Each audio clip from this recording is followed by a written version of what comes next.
नमस्कार दोस्तों, servant of Mahakal सरकार यूट्यूब चैनल में आप सभी का स्वागत है। कार्तिक मास अध्याय 3 की कथा, पानी की उत्पत्ति की कथा। सत्यभामा बोली, आप सभी काल में व्यापक और सभी काल आपके आगे समान हैं, फिर भी यह कार्तिक मास ही सब मासों में श्रेष्ठ क्यों है? सब तिथियों में एकादशी और सब मासों में कार्तिक मास को ही आप अपना प्रिय क्यों बताते हैं? इसका कारण कहिए। भगवान कृष्ण बोले, हे प्रिय, तुमने मुझसे बहुत अच्छी बात पूछी है।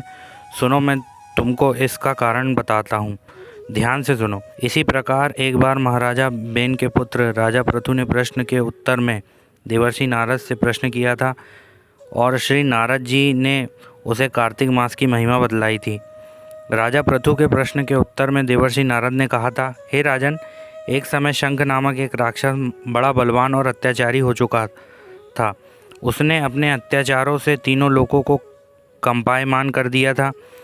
उस शंखासुर ने स्वर्ग में रहने वाले देवताओं को जीतकर इंद्र आदि 10 दिक्पालों के अधिकारों को छीन लिया था। उससे डरकर सभी देवता सुमेरु पर्वत की गुफा में कुटुंबियों के साथ बहुत दिनों तक छिपे रहे। वे सुमेरु पर्वत की गुफाओं में निश्चिंत होकर रहने लगे। उधर जब शंख को पता चला कि देवता आनंद से सुमेरु पर्वत पर रहने लगे हैं, तो उसने सोचा कि ऐसी कोई दिव्य शक्ति जरूर है जिसके कारण अपना अधिकार जाने के बाद भी देवता बलवान होते हैं। यह सोचते सोचते वह इस परिणाम पर पहुंचा कि वह सब वेद मंत्रों के बल से बलवान हो रहे हैं। अगर इनसे वेद छीन लिए जाएं तो वह अपने आप निर्बल हो जाएंगे। देवर्षि नारद बोले, ऐसा सोचकर असुर शंख ने भगवान विष्णु को सोते हुए देखकर सत्यलोक में वेद चुराने के लिए पहुंचा। उसको आता देखकर भगवान विष्णु ने उसकी नीयत जानकर उसके डर के मारे बीज मंत्रों के साथ समुद्र के जल में छिप गए। शंख भी वेद मंत्रों तथा बीज मंत्रों को ढूंढता हुआ समुद्र में प्रविष्ट हो गया, लेकिन ना तो उसको वेद मंत्र मिले और ना ही बीज मंत्र ही।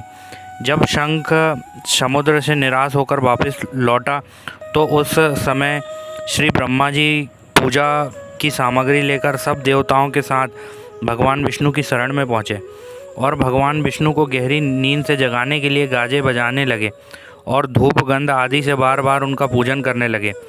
धूप दीप नैवेद्य आदि अर्पण करने पर भगवान की निद्रा भंग हो गई और वहाँ देवताओं सहित श्री ब्रह्मा जी को अपनी पूजा करते हुए देख बहुत प्रसन्न हुए और उनसे कहने लगे, मैं आप लोगों के इस कीर्तन और मंगलाचरण से अति प्रसन्न हूँ।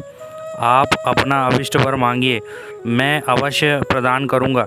जो मनुष्य अश्विन शुक्ल की एकादशी से देवोत्थान एकादशी तक ब्रह्म मुहूर्त में उठकर मेरी अर्चना करेंगे, वह तुम्हारी तरह मेरे प्रसन्न होने के कारण सुख को प्राप्त करेंगे। यहाँ जो पाद अर्घ और जल आदि सामग्री आप लोग मेरे लिए लाए हैं, वह अनंत गुणों वाली होकर आपका कल्याण करेगी। शंख जो वेद चुरा कर ले गया है, सबके सब समुद्र में ही है। मैं उस शंख असुर को मार कर ले आता हूँ। आज से मंत्र और बीज और वेदों के साथ चारों वेद प्रति वर्ष कार्तिक मास में जल में विश्राम किया करेंगे। अब मैं मत्स्य रूप धारण करके समुद्र में जाता हूँ और आप लोग भी ऋषि महर्षियों को साथ लेकर मेरे साथ चलें। जो कार्तिक मास में पहर रात्रि पहले स्नान करते हैं, वे निश्चय ही अक्षय फल को पाते हैं। वह अछात में अमृत स्नान का फल प्राप्त करते हैं। हे देवेंद्र, जो कार्तिक मास में व्रत करते हैं, उन्हें सब प्रकार से धन पुत्र पुत्री आदि देते रहना, उन्हें सब आपत्तियों से बचाते रहना।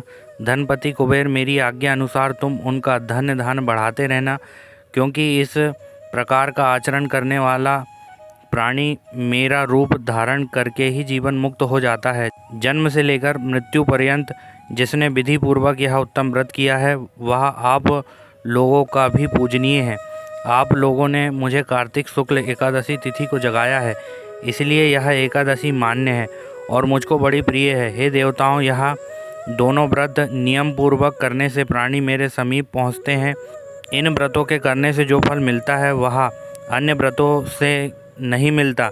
इसलिए हर मनुष्य को सुखी और निरोग रहने के लिए कार्तिक महात्मा और एकादशी कथा सुनते हुए उपयुक्त नियमों का पालन करना चाहिए। इस प्रकार कार्तिक महात्म्य में तृतीय अध्याय की कथा संपूर्ण हुई। ऐसी और भी कथाओं के लिए आप हमारे चैनल को सब्सक्राइब करें और बेल आइकन को अवश्य दबाएं, और कहानी अच्छी लगे तो इसे शेयर करना ना भूलें। जय श्री कृष्ण।